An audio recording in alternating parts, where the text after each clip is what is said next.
नमस्कार, मेरा नाम है विवेक सिंह और एक नई सच्ची घटना लेके वापस आ चुका हूँ।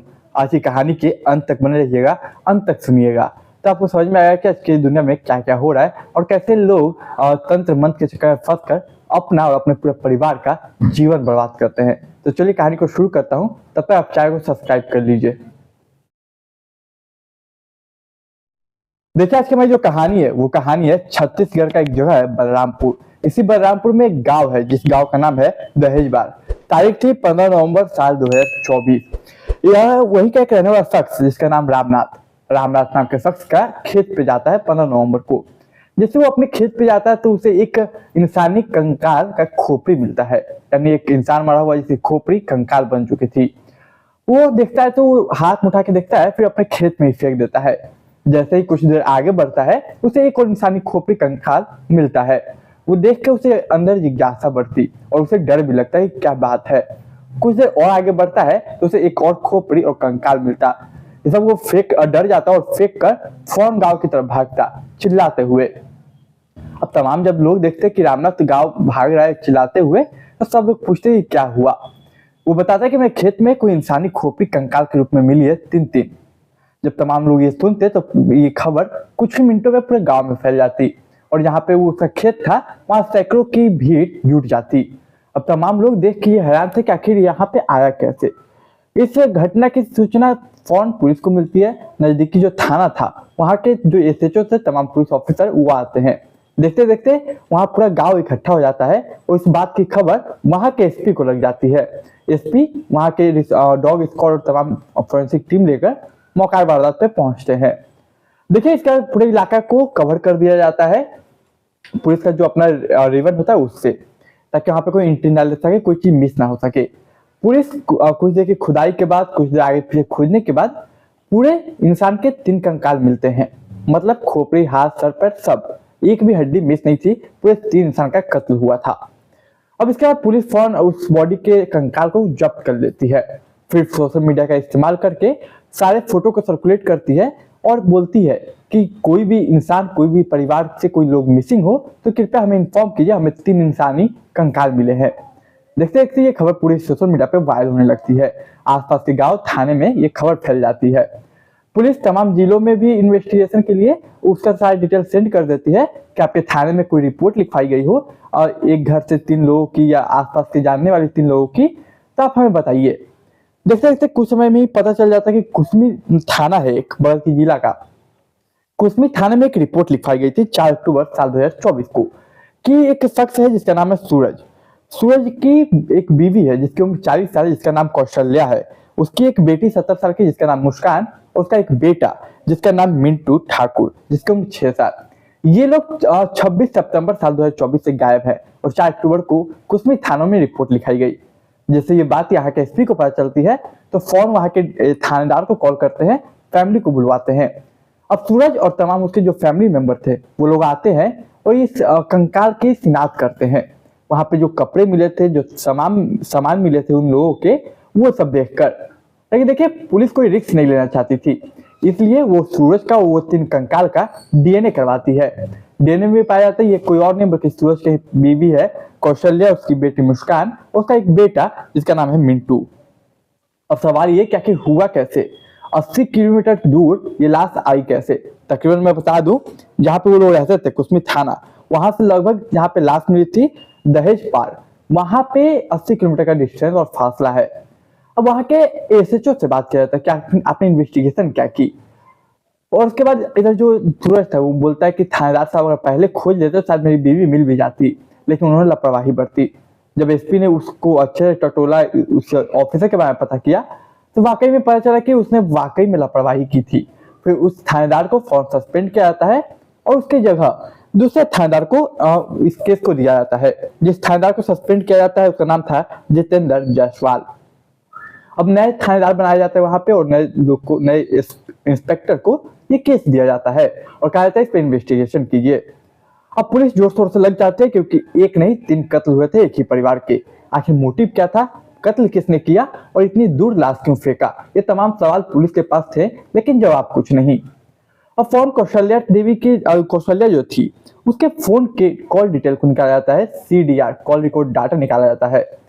जब कॉल डिटेल डाटा निकाला जाता है तमाम जो जानने वाले लोग थे, उसी के बीच एक ऐसा नंबर मिलता है जिस पे पुलिस को शक होता है। दरअसल वो नंबर था किसी मुख्तार अंसारी का। जब पुलिस पता करती है मुख्तार अंसारी कौन है, तब पता चलता है वो झारखंड का भंडारिया जगह का बड़गार के रहने वाला है। जब पुलिस उसके बारे में लोकेशन ट्रैक करती है, उसके घर तक पहुंचती है, तो वहाँ पे मुख्तार अंसारी मिल जाता है और मुख्तार अंसारी मिलने के बाद पुलिस उसे पकड़ लेती है। हालांकि देखिए, पहले पुलिस पूछताछ करती, टटोलने की कोशिश करती, वो तमाम तरह की कहानियां बनाता। लेकिन कहते हैं कि पुलिस जब अपने पुलिस अंदाज पे आती है तो अच्छे अच्छे के मुंह खुल जाते हैं। और उसके बाद ये जो मुख्तार अंसारी था, वो तीनों के तीनों कत्ल अपने सर पे ले लेता। लेकिन पुलिस के मन में एक सवाल था कि क्या कोई सच में एक व्यक्ति 3 कत्ल कर सकता है। और उसके बाद वो पूरी कहानी क्या है वो बताता है।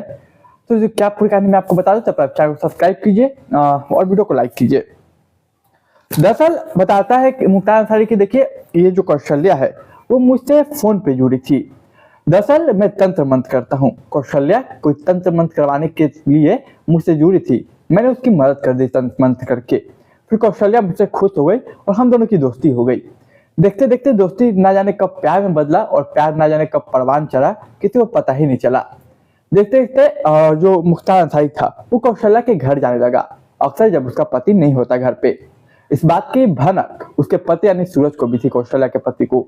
लेकिन शायद वो कभी विरोध नहीं कर पाया या विरोध करने का उसे कोई फायदा नहीं हुआ। अब अक्सर आया जाने लगा, उसके साथ संबंध बनाने लगा, तमाम चीजें, और ये कुछ समय तक चलता रहा। इधर देखिए, मुख्तार अंसारी का एक भाई था, आरिफ अंसारी। आरिफ अंसारी एक जॉब करता था, अच्छा खासा सैलरी कमाता था और अपने बूढ़े माँ बाप का इलाज करवाता था। जब इधर मुस्कान जो थी देखा कि मेरा भाई जो है उधर कौशल्या के घर जा रहा है, तो एक बार वो भी आता है कि मैं भी देखूं आखिर क्या बात है। जब कौशल्या के घर आता है तो उसकी बेटी से मुलाकात होती है, यानी कि आरिफ अंसारी की मुलाकात मुस्कान जो कि 17 साल की थी उससे होती है। अब देखिए, कहीं ना कहीं मुस्कान और आरिफ अंसारी आपस में रिलेशन में आ जाते हैं, एक दूसरे को पसंद करने लगते हैं। अब एक तरफ एक माँ यानी कि कौशल्या और उसके भाई मुख्तार अंसारी का रिलेशन चल रहा है, एक तरफ कौशल्या की बेटी मुस्कान और उसका भाई आरिफ का वो रिलेशन चल रहा है। देखिए, जितने भी सैलरी आता था आरिफ अंसारी का, वो सारा का सारा सैलरी 17 साल की मुस्कान के ऊपर उड़ा देता था। कुछ समय गुजरता है, उसके भाई को थोड़ा अजीब लगता है ये बात, यानी मुख्तार अंसारी को। दरअसल वो घर पे जो पैसे माँ बाप के इलाज के लिए भेजता था, वो पैसा भेजना बंद कर देता है, क्योंकि सारा पैसा तो वो मुस्कान के ऊपर उड़ा रहा था। इधर एक भाई टोकता है मुख्तार अंसारी मुख्तार अंसारी टोकता है आरिफ अंसारी को कि तुम माँ बाप को पैसे क्यों नहीं भेजे हो, तुम जो पैसे सारी लड़की पे उड़ा रहे हो मुस्कान पे, वो मत उड़ाओ, थोड़ा बहुत उड़ाओ चलता है लेकिन इतना मत उड़ाओ। लेकिन इस बात में अनबन हो जाती है, बात नहीं मानता। इधर माँ बाप से अलग बहस हो जाती है उसकी। अब एक घर में पूरा कलेश हो जाता है, माँ बाप से आरिफ अंसारी का कलेश, उसके बाद भाई मुख्तार अंसारी से आरिफ अंसारी का कलेश, और इधर जो कौशल्या थी उसका अपना पति से कलेश चल रहा था, क्योंकि कहीं ना कहीं खबर तो थी। समय गुजरता है, इसी बीच कई बार आरिफ अंसारी मुस्कान को शादी के लिए बोलता, लेकिन मुस्कान डायरेक्ट मना कर देती कि नहीं, मैं शादी नहीं करूंगी। ये सब चलता रहा। फिर तारीख थी 26 सितंबर साल 2024। 26 सितंबर साल 2024 को जो मुख्तार अंसारी है वो कहता है कि चलो हम लोग कहीं घूमने चलते हैं। तो ये लोग बोलते हैं कहाँ, तो बोलता है चलो एक काम करते हैं, किसी नेशनल पार्क में घूमने चलते हैं, वहीं पे खाया पिया जाएगा, मस्ती किया जाएगा और फिर वापस आ जाएगा। इधर कौशल्या मान जाती है। फिर उसकी बेटी जो मुस्कान थी उससे पूछा जाता है, वो भी मान जाती है। अब 2 लोग जा ही रहे थे, तो घर पे इकलौता एक बच्चा था जिसका मिंटू नाम था, उसका बेटा, वो भी बोलता कि मैं भी चलूंगा। अब एक साथ ये तीनों लोग जाते हैं, यानी मुस्कान, कौशल्या, मिंटू और मुख्तार अंसारी। वो लोग जो जाते हैं वो चंदू जगह एक है, वहां पे होते हुए बलरामपुर जाते हैं। तो चंदू जगह जो है वहां पे वो आरिफ अंसारी जो है वो देख लेता है इन लोगों को, वो रोकता है और पूछता है कि आप लोग कहाँ जा रहे हैं। तभी लोग बताते हैं कि हम लोग घूमने फिरने जा रहे हैं, वहीं पे रात भर रुकेंगे और कल आएंगे। तो आरिफ अंसारी बोलता है मैं भी चलता हूँ।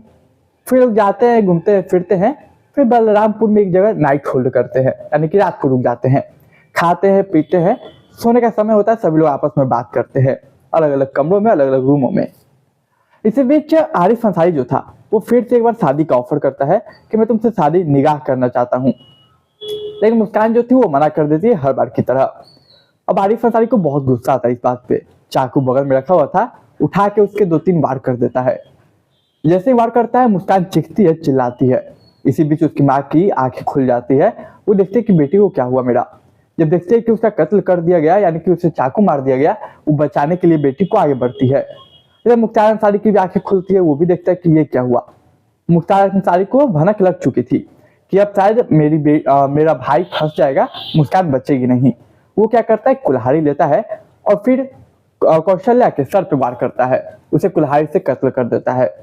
इसी बीच एक छोटा बच्चा जो था मिंटू, उसकी भी आंखें खुलती है, और जब आंखें खुलती है तो वो भी माँ माँ चिल्लाता है। उसका भी सर पे अटैक करके या वार करके उसे भी मार दिया जाता है। फिर देखिए उन्हें लगता है कि अब करे क्या, इस लाश को कहाँ छुपाए। तो दरअसल वो बोलता है वहीं पे बलरामपुर में ही एक जगह था दहेज बार, जो मैंने बताया गांव। वहां पे एक ईट का कुछ भट्टा उट्टा का जगह था, जो कि पहले था अब नहीं है। तो वहां पे वो लोग डिसाइड करते वहीं पे फेंक देंगे। तो वहीं पे वो लोग जाके वो जो रामनाथ का खेत था वहां पे आके फेंक देते हैं। और 15 नवंबर को जब रामनाथ ये कंकाल देखता है, गाँव वाले जुटते हैं, पुलिस आती है, इन्वेस्टिगेशन होती है, तब ये मामला खुलता। और देखिए कहीं ना कहीं सबसे पहली गलती जो 4 अक्टूबर साल 2024 को रिपोर्ट लिखवाई गई थी, थानेदार के द्वारा की गई थी कि मिल जाएगी, और वो लापरवाही नहीं बरतते, सभी लोग पहले पकड़े जाते। ये इस घटनाक्रम का खुलासा बहुत पहले हो चुका होता। तो आप बताइए इस कहानी से आपने क्या सीखा, और आपकी इस कहानी पे अपनी क्या राय है। आप अपनी राय कमेंट बॉक्स में जरूर रखिएगा। मैं अक्सर ऐसी कहानियां लाता हूं, तो आप मेरे चैनल को सब्सक्राइब कर सकते हैं, वीडियो को लाइक कर सकते हैं, कमेंट कर सकते हैं, अपने दोस्त रिश्तेदार परिवार के साथ शेयर कर सकते हैं। मैं मिलूंगा एक नई कहानी में, तब तक के लिए मुझे इजाजत दीजिए।